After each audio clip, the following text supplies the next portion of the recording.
Hello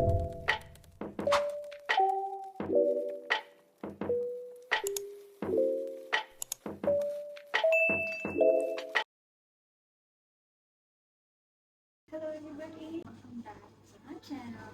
Today we're doing a November TBR just to be able to kind of knock down a really long pile of TBR. You have seen in the last video where I did a challenge talking for 24 hours. You would have realized my TBR is a really high, so we need to knock that down. For the month of November, I chosen 5 books that we're going to try and get through. The first book is Mortal Dark. It is the first book in the I trilogy. It is a young adult fantasy with romance in it. It is by Titus Germer. If you see me looking to the side, just know I have my notes in these books. I choose to read both the notes, so let's consider the group prince meets the ninth house in this dangerously romantic academia fantasy where a lost heiress must infiltrate an arcane society and live with the vampire she suspects killed her family and kidnapped her sister. Basically, it's about an heiress Kidon Adene who grew up far from the hidden society she was born into. The human bloodlines gain power through vampire combination. When her sister June disappears, Kidon is convinced the vampires stole her. The very vampire bound to their family, the cruel yet captivating Xenios Sagat. One thing of fantasy things, they will get me, but it's good. Time is sister. Killen must infiltrate the elite Slave University and survive living with Xenios, even as he does everything he can to drive her away. As Kidon uncovers the heart of the ruthless vampire underworld, she goes determined to bring Uxley to its knees. But when her thirst for revenge collides with Cesne's lust for blood, the pair become entangled in a game of seductive desires and murderous secrets. This is a book I recently received and was just going to add onto my evergreen TBR, so it's going to be one of the first books that I complete in the month of November. I had started Corrupt by Penelope Douglas, but obviously I saw it on TikTok, so now I have to diverge. The next book is Hex Gone Wrong. It is part of the Bewitched collection. It's actually the third book in the Bewitched collection, but you can read it as a standalone. It is a fantasy romance. Undercover officer Carl Black has never encountered the paranormal until now. His latest mission is to investigate the disappearance of a girl. However, the girl is a witch, and her sister is the enchantress who broke his heart. Dini Chatsa's body remembers the magic of Carol's touch, but she's determined to find her sister alone until they unearth terrifying secrets that could destroy her. Shapeshifter Greg Leon likes to lay low, but when his powerful senses detect a wound in distress, he finds himself in a losing battle with the wolf shifter. Celine Chattox didn't know she'd be bringing home an aged stranger when she followed her premonition to the river's edge. But as for Peels, the perilous fate has united them as their joker killer. Yet, as passion ignites, so does danger.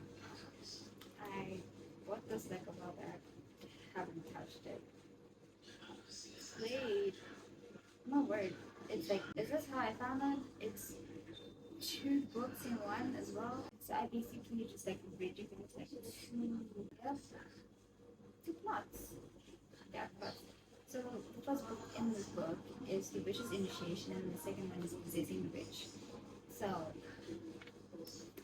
yeah, it's supposed to be interesting. So the third book that we have is The Letter by Catherine Hughes. It was originally a Kindle bestseller, so it was an ebook, and it offers you a chance to observe yourself in the life of 2 women born decades apart but who share a number of parallels. It explores 2 historical strands, bringing together an abused wife from the 1970s and a young girl from the 1940s in a story of love, loss, and unexpected consequence. It follows the life of Tina in the 1970s, who seeks respite from her abusive marriage by volunteering at a charity shop. One day, while sorting through the packets of a second-hand suit, she comes across an old letter. It is still firmly sealed and unfranked.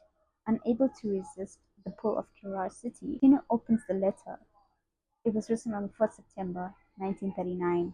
She's so moved by the contents and bemused as to why the letter was never delivered, she embarks on a quest to find out what became of the writer and his intended recipient. The mystery of how this love letter ended up in Tina's hands is also uncovered through Billy's story from the early 1940s. He writes a letter that will change his life forever, unaware that it will not be read for another 34 years, and then by a complete stranger. With a swift pace, memorable characters, and a wonderful consensual depth, Hugh's novel is one that simply cannot be put down. This is going to be interesting. It also might give me an idea as to how to plan everything and make notes, because as I can see, it looks like obviously Kindle.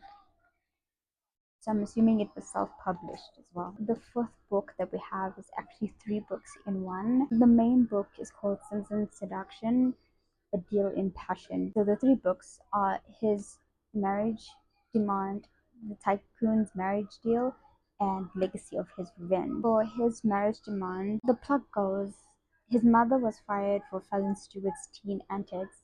Gage Campbell has sworn revenge. Now the roles are reversed. Gage rose to the top, and Fallon's desperate to save her family's company.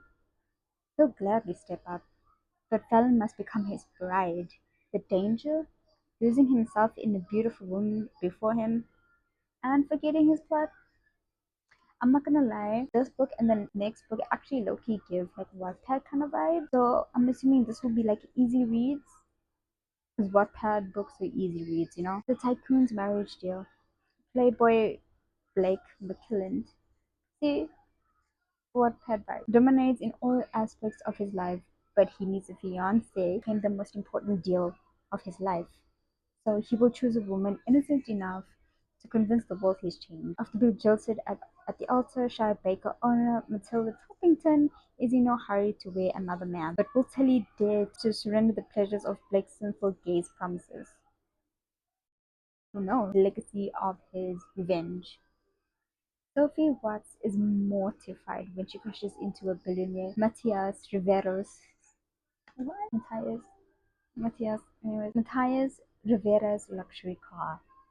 luxury sports car at that. But worse is his proposition. She works off her debt by becoming his chef for the weekend. It is the perfect opportunity for Matthias to find out everything about Sophie's father, the man who ruined his family.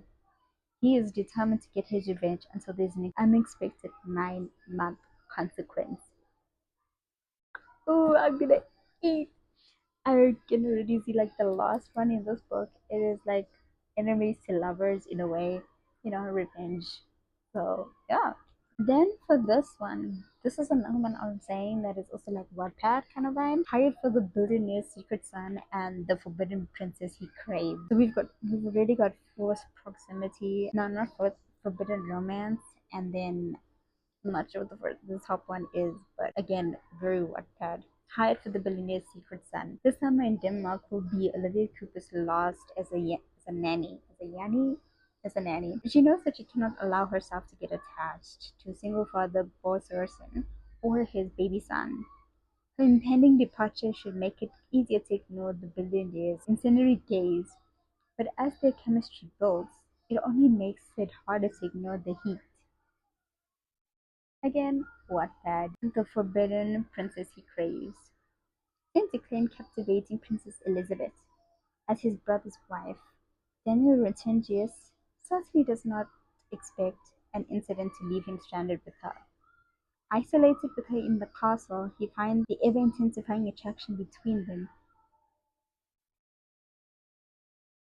Oh my, I was right. This is also a false proximity. So we've got forbidden romance and false proximity. Isolated with her in the castle, he finds the ever-intensifying attraction between them makes them long for the impossible. He wants to claim innocent Elizabeth for himself. This is going to be interesting, and probably, hopefully, by the end of these books, I will forget about the spoiler that is, as on TikTok, will corrupt, and I'll be able to go through it because I was actually almost halfway done with the book. Thank you for joining me along in what is now becoming a books club channel. This will really be interesting to see how it unfolds, especially since I used to be such a lover of books and now I'm slowly getting back, like all my creativity is getting back. I'm getting back into artworks, reading. So if you're new and you see this video, subscribe because there's obviously going to be a lot more book related content to come. See you next week. Bye.